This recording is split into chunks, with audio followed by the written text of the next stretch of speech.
Sweet Tea with Coach Key. Let's just get down to it. Welcome to Sweet Tea with Coach Key. Coach Key. Sweet Tea with Coach Key. Real life stories of inspiration, perseverance, and prosperity. Turn your radio up as loud as possible. Sweet Tea with Coach Key. I hope you have your teacups ready because she has the sugar. Nothing like a cup of brown sugar to sweeten my day. Now let's enjoy some Sweet Tea with Coach Key. Sweet Tea with Coach Key.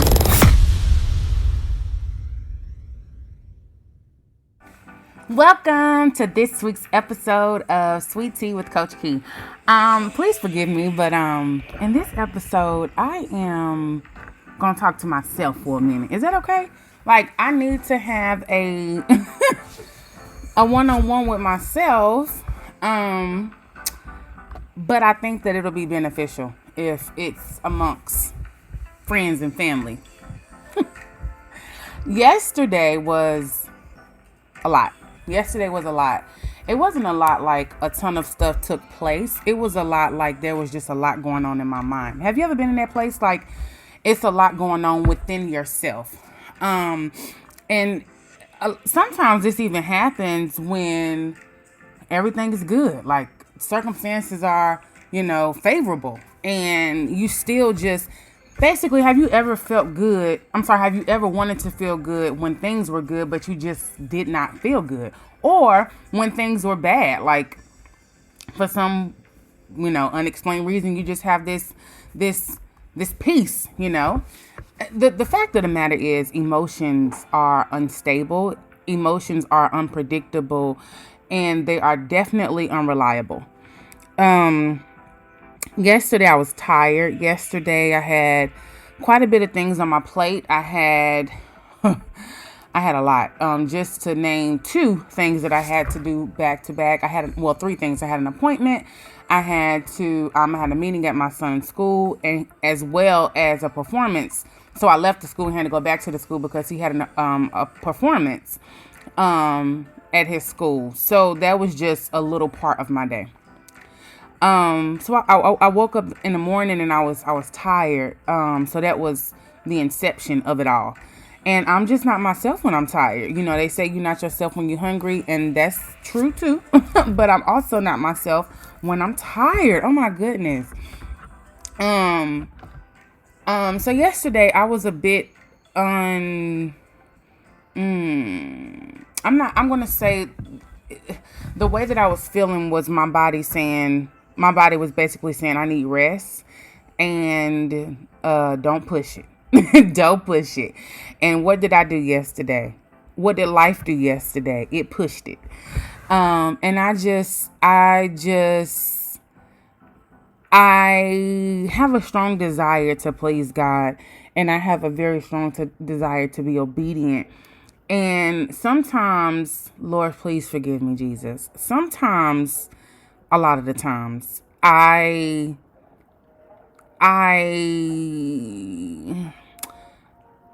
for lack of better words, I think about Christ like he is one of us.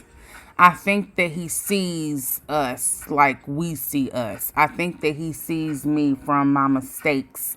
I think that he sees me from my inabilities. And I actually had a couple conversations yesterday that I needed, sort of like going to the gas station, just refueling, to get my mind right. Like, I prayed and I'm just like, Father, help me, and also utilizing my resources with the people that I know that care about me. And it's funny, they always say the same thing. It's echoing the same thing. But it's two things that stood out to me that I definitely want to share. One of the things was being bold for Christ. And the way that this hit my spirit, I'm so calm about it now, but the way that this hit my spirit, y'all. So I have this thing, this mantra, don't mess with my money, don't mess with my man, and don't mess with my kids. My boys, my money, my man. That's my thing. Don't. And I don't know. Like, I don't know. I don't know what happens when that happens, But why do I not have that same mantra or a more serious approach when it comes to my faith? Why do I not have that? And I'm not just talking about I'm not about to worship the devil. No, I'm not talking about that. That's a given. I'm talking about being bold when it comes to standing up for what God has told us to do or not to do. I am going to be the first to tell you I have been deceptive many times before when I know God has told me not to go to this place, not to do this thing. And it has been with somebody who, who's close to me. And I don't feel like the Lord told me not to is a justifiable excuse. So I say, I don't feel good. I'll make up something. But why is the Lord said no? Why is that not enough to me? Because it doesn't matter what the other person thinks. It's about what I feel and what's in my heart, because that's what I'm going to have to give an account for. So it's not about what other people think. It's about what I think, and about what I'm going to choose to do for Christ. But why is it that I can be bold in this other area, but flimsy in like those little paper plates that we used to do arts and crafts on in elementary school? Like, why is it that when it comes to Christ, there is wiggle room? Like there's no backbone, And again, I'm merely sharing with y'all a conversation that I'm having with myself. Why is that? Why is it that when it comes to speaking up or standing strong with what the Lord has instructed, why is that such a rarity? Like, why is it that we can be, somebody sends you an email and you make sure you say something back, like, who do you think you talk, or if somebody mess up your change in a supermarket, no, hold up, now hold on, we're gonna have to fix this. Somebody roll over your foot with a cart, or somebody road rage. We're quick to defend ourselves. We're quick to, stand up for ourselves. And it could be with the customer service rep that you talk to on the phone. Like, wait a minute, you said, y'all told me y'all was going to, but when it comes to us, holding up our end of the deal when it comes to Christ, why is it? Why is it that we're not as advantageous to stand up and stand strong and be on alert and be on post? And I've said in an episode prior, like episodes before, about the opposing side. They're on their post. They're doing, like, they're there. They're not flimsy and like, no, they're there, But what about us? What about us? What can we do today what can we do today to stand strong and show God that He is not some small thing to us, that He is not some optional thing that we have in our back pocket and we pull it out when we feel that it's convenient and cute. The second thing was, and this really did something to my spirit. My desire to walk in accordance to what God has instructed me is stronger than ever in my life right now. And I don't want to mess up, but I mess up every day. So another gem that I got yesterday was, and it's funny because it be things that we done heard before, but it's not just about hearing it. It's about doing it, walking in it, living it, Predestined. And all I heard was that root word. The root of that is pre. That's the PRE just was huge. Like that's what stood out to me. And when I heard it, I thought about before, because that's of course what pre mean, right? But I'm thinking about before that mistake, before I was here, and thinking about the fact that the Lord is not a short-sighted God. Like He does not think about, He's not, the promises of Abraham, 400 years. We talking 400 years. So even back then, He knew that I was going to be here. He knew when I was going to come here. He knew how many hairs I was going to have on my head. He knew what mistakes I was going to make. And all of that combined is the cake. All of those pieces are the ingredients to making the cake of me. And the purpose that he has for me includes all of those ingredients. I can't mess it up.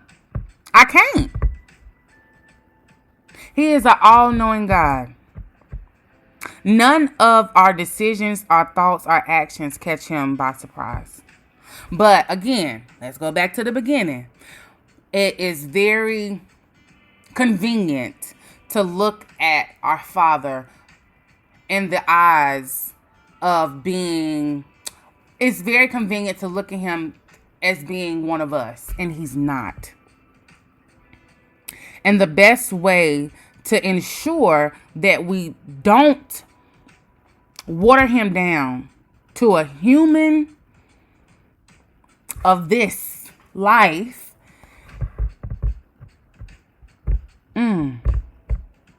is to stay near him. It's to stay near him. Imagine a person who has never had a pet before. Never had a pet. Always been around people, grown people. Always been around grown people. And they get a pet for the first time. They're likely going to have to go through a major adjustment. Let's say that the pet was a puppy, and it was handed down to them from a relative. They couldn't, they no longer had a dog, and they just handed it down. And the person who got the dog, they loved the person, so they willingly took it. There's going to be some adjustments that go on with that relationship because, new experiences every day. When a dog is sick, when a dog is excited, when a dog, needs special attention. Like, it's going to be constant newness in that relationship because they are not the same.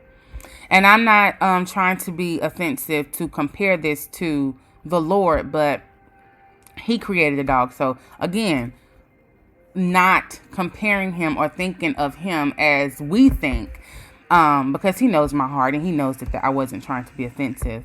But my point is, we have to constantly examine the way that we're thinking about our faith, our walk, and our Father.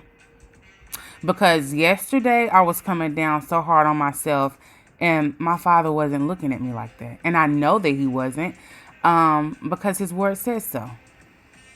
So if you are having a rough one, and you're hard on yourself because you had an emotional breakdown, or you responded to something in a way that you wish you hadn't, forgive yourself. Ask God to forgive you. Admit your wrongdoings and ask God to forgive you out loud. And study him. Study his ways throughout your life. Study his ways and also study his word to get a better understanding of his character. Because a lot of times we're being a lot harder on ourselves and being religious.